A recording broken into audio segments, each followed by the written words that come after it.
Hi, it's me again with CorelDraw Tips and Tricks. The other day I made a frame border using this banner tool underneath your common or basic shapes.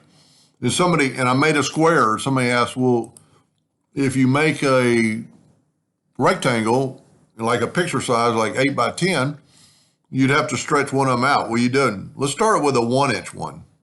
I'm going to set my nudge distance on 1 inch.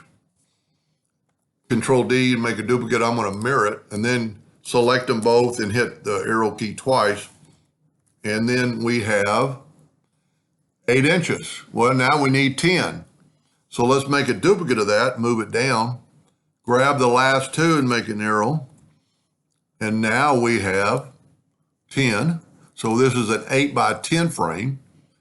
So and this is the outside dimension. I'm going to take the virtual segment delete key and delete all these lines. And then do yourself a favor by taking the Smart Fill tool, set on any color and fill those two in.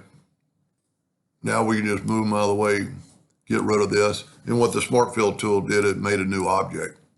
So I'm going to left click, right click.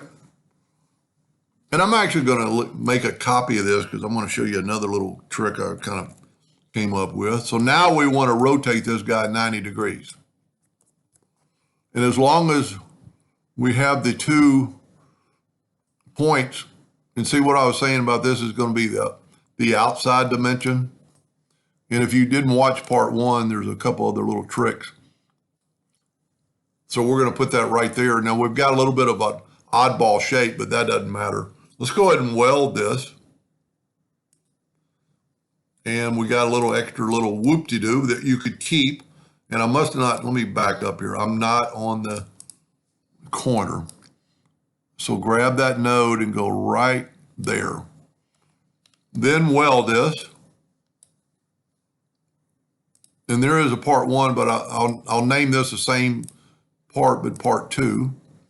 Now, we've welded it, so it should be all one piece.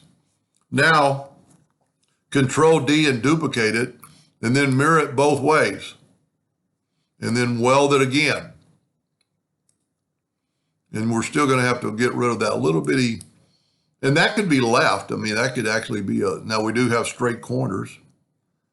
But on the outside, we didn't stretch anything. We got an 8 by 10 frame. So that's pretty cool. And then I would always, even though it's welded, I'd go ahead and fill it in with the Smart Fill tool, move out of the way. And so I'm not going to say you're ever going to use this, but also if we use the square or the one that's even, and we Control D and make a duplicate and rotate it 90 degrees, there's a couple of other things you could do to it.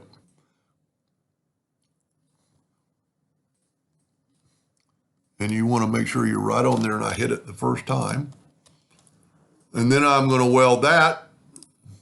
And then I'm going to take away that little bit of a insert part. Control D, mirror it both directions, grab it again, weld it, get rid of those. I'm going to zoom in. Get ready with the virtual segment delete key and delete those. Now, we don't really have to, because we welded it, we don't have to Smart Fill it. But here's what's pretty cool.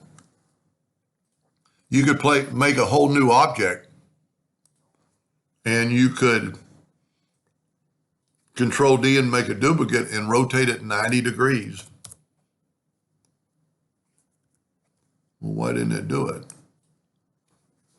Let me try it again. Control D, rotate it 90 degrees.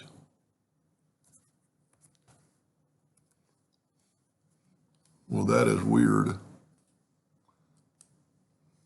That's what I'm wanting. You know what? I wonder if there's 2 copies here.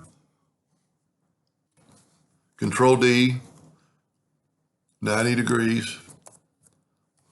I do not know why that's doing that. So what I'm going to safely do is take the Smart Fill tool, fill that in. Might have problems with 2 copies or something. Left click, I'm going to leave them black.